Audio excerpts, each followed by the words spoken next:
اتنا امن کے حوالے سے یہ جو کانفرنس ہے یہ انتہائی اہم،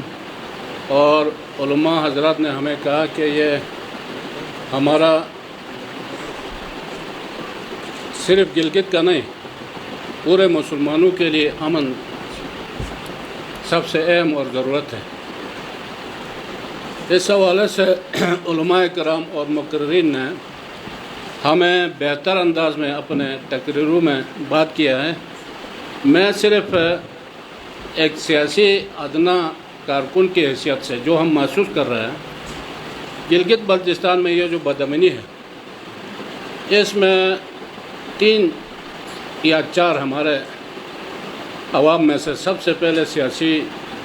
جو ہمارے گروپ کے لوگ ہیں، ہم سیاست میں مسلک استعمال کر کے مفاد لینے کی کوشش ہوا۔ اس سے پہلے میں محسوس کرتا ہوں، آپ سب ہم سے سینئر ہیں، کہ آج تک گلگت میں خاص کر سیاسی جو ہمارے بھائی ہیں، انہوں نے اس مسئلے کی ایجنڈے کو سامنے رکھ کے گلگت کے امن کے لیے وہ ذریعہ بنا ہے۔ دوسرا یہ کہ جو علماء ہیں ہمارے، آپ سب کا یہ ذمہ داری ہے۔ میں حضرت شیخ کو یہ ریکویسٹ کروں گا کہ ہمارے 2 بڑے قابل قدر علماء ہیں، قاضی نثار صاحب اور آغا صاحب، ان کو بھی یہ استدعا کرے کہ یہ جو میرٹ ہے یا کوئی کام کرنا ہے تو وہ کسی ایک مسلک کے لیے وہ نہیں کرے۔ اگر قاضی نثار کہے کہ جی اہل سنت کا کام کرنا ہے اور باقی کام بس بالکل ناجائز ہے اور کرنا ہی نہیں، اسی طرح آغا صاحب کی طرف سے بھی ایسے باتیں ہوتے تو ہمیں کافی مشکلات ہوتے، جو امی لوگ ہوتے، جو ہم جیسے لوگ ہوتے ان کے لیے۔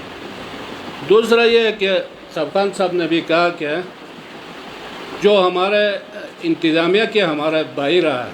انہوں نے بھی اس امن کو خراب کرنے کے لیے اپنے ذاتی مقصد کے لیے، مقصد ان کا ذاتی ہوتے لیکن وہ چھتری استعمال کرتے ہیں کسی ایک مسلک سے، تو یہ سارے چیزیں جمع ہو کے گلگت کا بدامنی ہوا ہے۔ میں کوئی بہت بڑا لیڈر نہیں ہوں، لیکن انشاءاللہ جتنا وقت اللہ نے مجھے دیا تو فیصلے انشاءاللہ میرٹ پہ ہوں گے۔ جب میرٹ میں فیصلہ ہوں گے، جب چیزیں ہم مسلک کی طرف نہیں دیکھیں گے، ہم پورا علاقے کی طرف دیکھیں گے اور پورے مسلمان کی طرف دیکھیں گے، تو ہمیں اللہ کی مدد بھی ہوگا اور اس میں امن بھی ہے۔ دوسرا یہ ہے کہ ہمارے اندر بہت سارے چیزیں ہیں، کچھ اس سٹیج میں بھی ہم نہیں کہہ سکتے، لیکن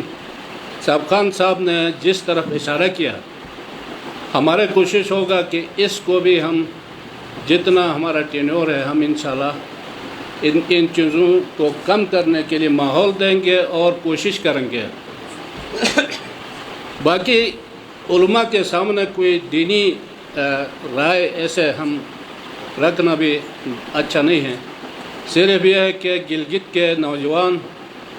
اور علماء تمام سٹیک ہولڈر جو ہوتے ہیں وہ امن کے لیے اپنا کردار ادا کرے۔ اور حضرت علماء یا مولانا صاحب نے کہا کہ ہم 95% جو مشترکات ہیں اس پہ چلیں گے تو میرے خیال میں یہاں کوئی بدامنی ہونے کا گنجائش ہی نہیں ہے، کیونکہ پاکستان کے دوسرے شہروں میں، ابھی آپ کشمیر جاؤ، وہاں پہ جو ہے 3 4 5 مسلک ہے، لیکن کبھی بھی آپ نے دیکھا ہے کہ وہاں مسلکی اختلاف سے لوگوں نے ایک دوسرے کو نہیں مارا۔ آپ اسلام آباد میں جاؤ، آپ تمام شہروں میں جاؤ، سوائے گلگت میں یہ کیوں ہے؟ تو ہمیں سوچنے کا مقام ہے، اور سب سے پہلے ہم جو ہے حکومتی ہمارے جو بھائی ہے، جو انتظامیہ میں ہیں، جو بڑے عہدوں میں ہیں یا سیاسی لوگ ہیں، اس سے علاوہ علماء، یہ اپنا کردار ادا کریں گے، گلگت انشاءاللہ امن کا گہوارہ ہوگا۔ تو میں آخر میں حضرت مولانا شیخ مرزا علی صاحب کو مبارکباد بھی دیتا ہوں، اور یہ جو آپ نے ملی یکجہتی کونسل بنائی ہے، انشاءاللہ گلگت میں امن کے لیے بہت بہتر ہوگا، اور اپنا مشن جاری رکھے۔ والسلام، مہربانی۔